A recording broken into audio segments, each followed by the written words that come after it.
안녕하십니까, 박성호입니다. 10월 3일 장점인파의 매체 또웨이는 역사를 빗대 낭만 사법부장 후정화를 비판했습니다.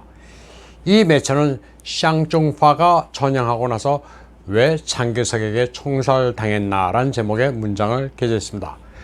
샹종파는 거물 공산당원으로 국민당에 체포된 뒤 전향을 선언했지만 불과 이틀 만에 총살당한 인물입니다.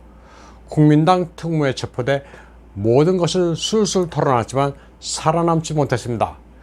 그 이유는 역사의 미스테리지만 훗날 사가들은 한 번 배신한 자는 또다시 배신하게 되고 결국 그 말로는 좋지 않다고 평가하고 있습니다. 사법부장 후정화가 장저민과 정팅홍의 은혜로 출세했는데 배은망덕하게도 이들을 배반하고 시진핑에게 붙었지만 그 말로가 비참했다는 것을 비웃기 위해 역사를 인용한 것입니다. 샹종파는 국민당에 체포된 뒤 살아남기 위해 중공의 비밀을 술술 털어놨습니다. 장개석은 당초 처형 명령을 내렸습니다. 그런데 그가 전향 의사를 밝혔다는 사실을 듣고 사형 집행을 잠시 유예하라고 했지만 이미 때는 늦었습니다. 상하이에서 이미 총살을 집행한 뒤였습니다. 또웨이는 장개석을 시진핑에, 샹종파를 후정화에 비유했습니다. 후정화는 상하이빵에 충성을 다해 공안의 요직에 올랐는데 시진핑과 상하이빵이 쟁투를 벌이자 결정적인 순간의 표변에 시진핑에게 붙었습니다. 후정화는 한때 공안의 짜르라고 불리는 조용캉의 신복이었습니다. 조용캉이 시진핑 암살을 기도했을 때 같이 모의를 해놓고서도 이를 시진핑에게 밀고 하니가 후정화였습니다. 그리고 조용캉을 잡아들여 신문한 이도 그였습니다. 호주에 머무르고 있는 법학자 유엔홍빙은 후정화를 두고 중공 관가의 대표적인 삼성간호라고 표현합니다. 삼성간호는 여러 번 배신을 한 여포를 일컫는 표현으로 조용캉에서 원잡어 시진핑으로 계속 말을 갈아타니가 후정화라는 겁니다. 시진핑으로서는 상하이빵의 거물들을 제거하는 데 후정화를 이용했지만 그를 믿지는 않았습니다. 시진핑이 정적 제거를 위해 후정화를 이용한 것을 두고 중화권에서는 취후 툰랑이라고 합니다. 호랑이를 몰아 늑대를 삼키게 한다는 의미입니다. 삼국연의에서 조조의 책사 순욱이 구사한 계책으로 유비와 여포, 원술의 개인 성격을 파악해 서로 싸우게 만든다는 설계입니다. 호랑이가 후정화라면 늑대는 조용캉인 셈입니다. 또웨이가 이 문장을 낸 목적은 또 있습니다. 후정화의 낭만을 불러온 것은 현재 중공이 실시하고 있는 전국 정법대오 교육 정돈 활동으로 이 캠페인을 주도하고 있는 이는 시진핑이 통제하고 있는 또 하나의 거물 구어성군입니다. 정법 개통에는 장저민 세력이 아주 많은데 이들이 졸지에 시진핑의 숙청 대상이 됐습니다. 중앙정법위 서기이며 전국 정법대오 교육 정돈 영도소조 소장인 구어성군은 묘하게도 정칭홍 외가 쪽 조카에 해당하는 인물로 정칭홍 사람입니다. 그의 처조모가 정칭홍 모친 덩류진의 친자매입니다. 그런 그가 정칭홍 계열의 정법위 숙청을 주도하는 것도 시진핑이 구사하는 또 하나의 취후 툰랑의 계책입니다. 구어성군은 자기가 발탁해 시진핑이 중용한 후정화의 몰락을 눈을 뜨고 지켜보면서도 할 수 있는 것은 아무것도 없었습니다.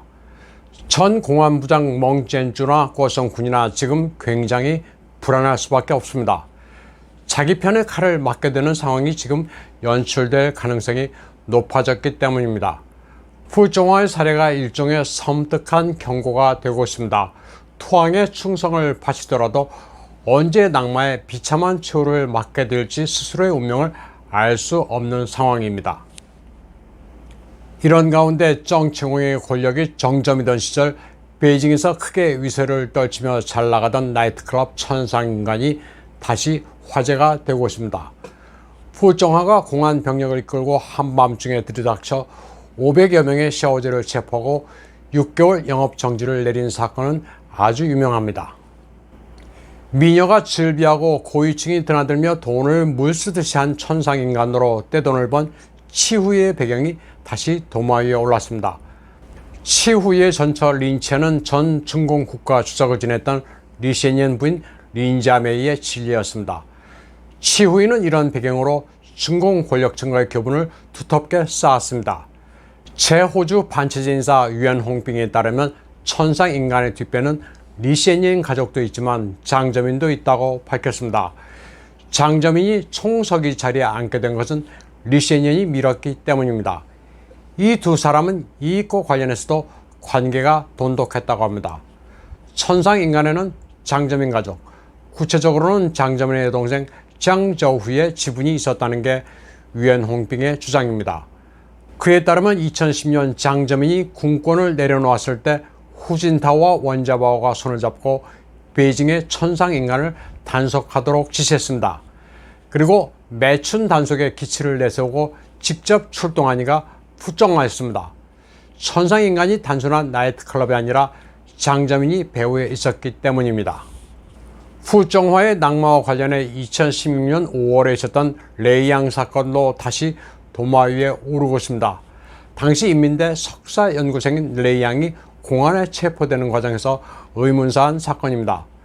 멀쩡하게 가정도 있는 평범한 석사연구생 레이양이 매춘을 했다고 해서 체포됐다는 게 공안의 발표인데 이 사건은 지금도 미궁에 쌓여 있습니다. 당시 이 사건을 조사한 베이징 검찰은 공안 5명에 대해 불기소 처분을 내리고 레이양이 매춘을 한 게 맞다고 주장했습니다. 그런데 시진핑이 이 사건 처리를 비판했습니다. 조사가 엉터리인 것 같으니 재조사하라고 지시했습니다. 그 후 이 사안은 급 반전됐습니다. 베이징 검찰은 공안 5명을 기소했습니다. 이 때문에 공안 개통에 불만은 대단했습니다.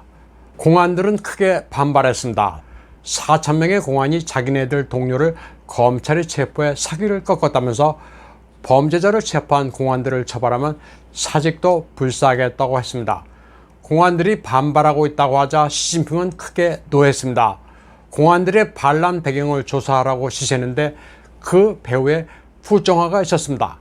시진핑은 이때 공안들의 양봉 의미 속성을 파악했습니다.